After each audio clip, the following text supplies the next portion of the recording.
Hello, good morning everyone. কালকে তো রাত্রিবেলা আমি ধ্রুবর সাথে ইন্ট্রোডিউস করাবো বলেছিলাম, হয়নি। বিকজ ওর অনেক লেট প্যাক আপ হয়েছে, তারপর আর হয়ে ওঠেনি। আমাদের কারো সময় হলো না, আসার পর অনেকদিন পর যেহেতু এসেছি, তাই জন্য অনেকটাই আমরা নিজেদের মধ্যে ইনভলভ হয়ে পড়েছিলাম, তাই কারণে আর দেখানো হয়নি জেনারেলি। আজকে ওর আর্লি কল বেরোয় আছে, সো কালকে আর কিছুই ব্লগ করিনি। এখন আমি জাস্ট দিদার বাড়িতে যাচ্ছি, একটু চা খাবো। দিদা আমাদের আমার নিজের দিদার থেকেও অনেক বড়, বিকজ নিজের দিদাকে আমি বেশি দিন পাইও নি। আর এই দিদা ধ্রুবর আর আশুর, আমরা যখনই এখানে আসি দিদা আমাদের এত যত্ন করেছে, আমাদের মনের খুব কাছের। তো সেখানেই যাচ্ছি, একই কমপ্লেক্সের মধ্যেই থাকে, তো সেখানেই দিদার বাড়ি। চা খেয়ে আসি, দিদা ক্যামেরায় খুব একটা আসে না, যাও পারবো লুকিয়ে চুরিয়ে তোমাদেরকে একটু দেখাবো। দেখতে থাকো। এই যে আমি এত দিদার গল্প করেছি, এই হল দিদা। দিদা এখন পুজো দিচ্ছে, দিদাকে সুন্দর দেখতে। আর দিদার সব থেকে বড় সুন্দর হলো মন। একটু লুক দাও দিদা ক্যামেরার দিকে আমাদের। দিদা ক্যামেরা একদম দেখাতে চায় না, যদি আমরা তোমাকে একটা কাজ করব। দিদা যেহেতু এখন মুখ দেখাতে চাইছি না, বাট আই প্রমিস দিদাকে আমি আড়ালে তোমাদেরকে দেখাবো, দিদা নিজেও বুঝতে পারবে না। সাইড ফেসে উনি দেখাচ্ছিলেন। দিদার বাড়িতে তো এসছি, একটু চা খেলাম। আর দিদার ঘরগুলো প্রচন্ড ঠান্ডা, মানে আমাদের ওখানে, মানে খুব বেশি ডিস্টেন্স নয়, আমাদের ওখানে যেরকম ঠান্ডাটা একটু কম, বাট এখানকার ঠান্ডাটা অনেক বেশি। কারণ দিদার ঘরগুলো যেহেতু পুরনো, অনেকদিন আগের ভিনটেজ, তো সেক্ষেত্রে ঠান্ডাটাও অনেকটা বেশি। সকালে চা খেয়ে দিন শুরু হলো। এবার যেমন যেমন হবে তোমাদেরকে আমি দেখাবো। কালকে তো দেখাতে পারলাম না, আর কন্টিনিউয়েশন হলো না, তো যেটুকুনি হয়েছে সেটুকুনি। কালকে ক্লোজ করতেও আমি পারিনি, মানে ঘুমোতে যাওয়ার আগে যে বলবো সেটুকুনিও বলা হয়নি। আমরা অলরেডি বেরিয়ে গেছি, দিদার বাড়িতে লাঞ্চ করলাম। আমরা লাঞ্চ করেছি আজকে chicken. I love to chicken, মানে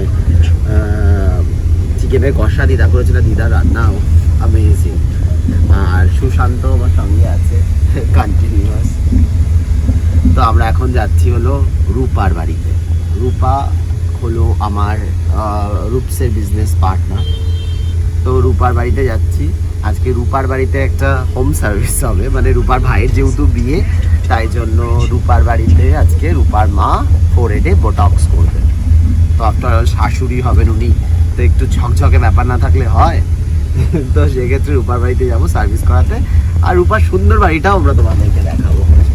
সঙ্গে থাকবেন শুশু। দর্শকদের একটু বলে দাও কিছু। আমার এখন কিছু বলার নেই, প্রচন্ড ঘুম পাচ্ছে। খাওয়ার পরেই শুশুর ঘুম কিন্তু দরকার, যদিও আলোটা খুব কম, আমরা এনিওয়ে গাড়ির ভিতরে আছি। এনিওয়ে সিয়া, দেখতে থাকো। রূপার বাড়িতে চলে এসেছি, কিন্তু রূপা অ্যাট প্রেজেন্ট ঘরে নেই। আর রূপাদের বাড়িতে ঢুকতেই অসম্ভব একজন সুন্দর মূর্তি, যিনি বাবা লোকনাথের পুজো। আমাদের প্রচুর নিউজেও এটা টেলিকাস্ট হয়েছিল সিটি সিনেমাতে। তো অনেক বছরের ঠাকুর বাবা লোকনাথ। তো বাবা লোকনাথের মন্দিরটা দেখলেই তোমরা বুঝতে পারবে, অসাধারণ একটা মন্দির, যেখানে বাবার পুজো হয়, বাবার প্রত্যেকবার বাৎসরিক অনুষ্ঠান হয়, সেগুলো আমরা পরে যদি কোনো সময় হয় সেটা দেখাবো। তো এটা হলো রূপাদের বাড়ির মন্দির। রূপা অ্যাট প্রেজেন্ট তো বাইরে গেছে। আর এটা রূপাদের ড্রয়িং রুম। এখন যেহেতু রূপার ভাই বিয়ে, তাই কারণে ইটস ভেরি অ্যামেজিং ভিউ। এটা রূপার বাড়ির একটা ভিউ, যেটা দেখা যাচ্ছে এখন।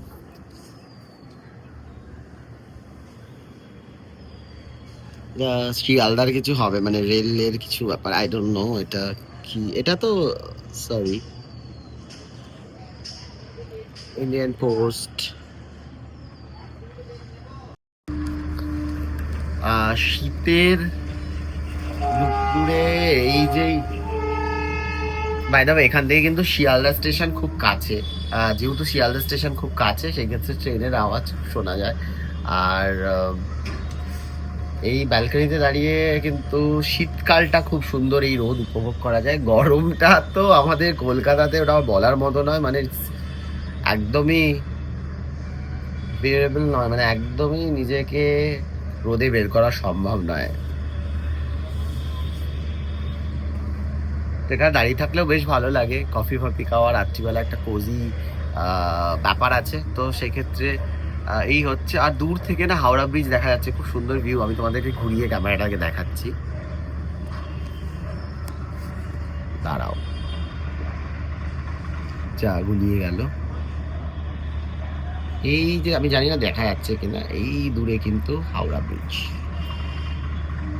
সো তো সেক্ষেত্রে এখানে দাঁড়ানো মানে একটা আলাদাই ব্যাপার, একটা আনন্দ। বিকজ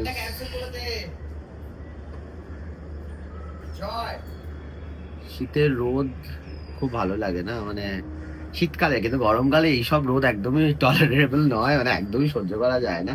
শীতে যদি এখানে দাঁড়িয়ে থাকে কেউ, ব্যাপারটা ভালো লাগবে। আর ভিউটা এত সুন্দর, তো তো সেক্ষেত্রে কিন্তু অনেকটাই ভালো লাগছে।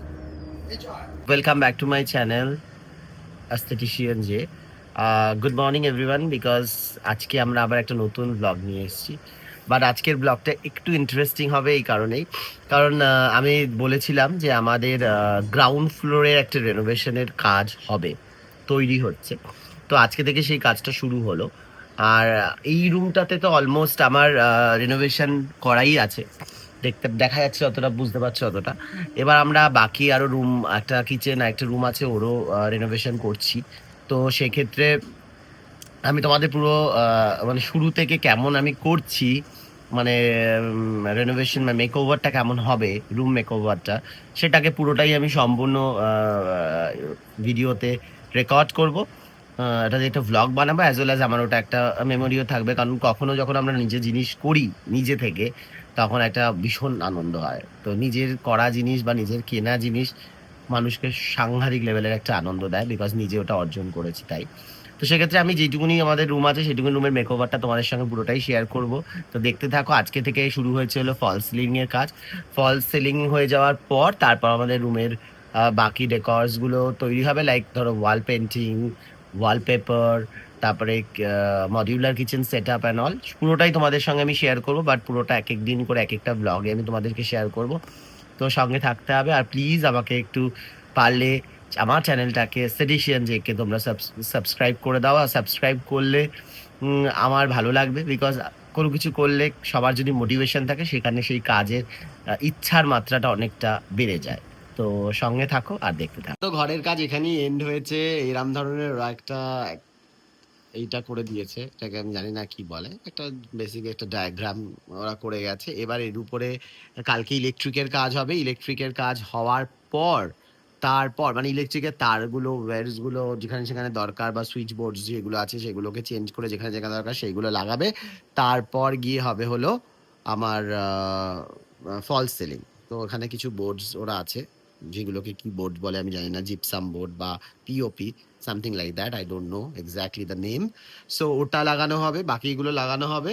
লাগানোর পর ফল সিলিং যখন কমপ্লিট হবে তখন দেখানো হবে। আর কালকে আমরা এই ফল সিলিংটা ছেড়ে চলে যাবো হলো কিচেনে। আমাদের কিচেনের ফল সিলিং এর কাজও শুরু হচ্ছে, বিকজ এই ঘরটা আর কিচেনটা একটা মেক ওভারে আসছে। ঘরের রান্নাঘরের কাজ আজকে শুরু হয়েছে, কিচেনের শুরু হচ্ছে। এখানেও ফল সিলিং হবে। আর কালকে তো এই ফল সিলিংটা দেখালামই, যেটা কিনা এখন ইলেকট্রিশিয়ান দাদা আমাদের তার ফেলছে। তারগুলো পড়ে গেছে, খুব অদ্ভুত ভাবে ঘর নোংরা। আমার ঘরটা তো আমি দেখাচ্ছি না।